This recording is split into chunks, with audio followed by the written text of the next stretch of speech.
mga sustansya sa kalamansi. Vitamina C, vitamin C, pinapalakas ang immune system, tumutulong sa pagpapagaling ng sugat, may antioxidant properties na lumalaban sa mga free radicals. Vitamina A, vitamin A, mahalaga para sa malinaw na paningin, pinapalakas ang immune system.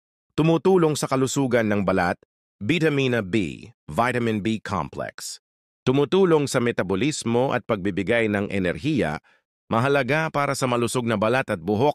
Calcium, pinapatibay ang mga buto at ngipin, mahalaga para sa maayos na paggalaw ng kalamnan. Phosphorus, tumutulong sa paglaki at pag-aayos ng mga cell at tissue. Iron bakal, mahalaga para sa produksyon ng red blood cells at pagdaloy ng oxygen sa katawan. Potassium, tumutulong sa regulasyon ng presyon ng dugo, pinapanatili ang maayos na paggalaw ng mga kalamnan. Antioxidants, tumutulong sa paglaban sa pamamaga at pag-iwas sa mga sakit na dulot ng oxidative stress.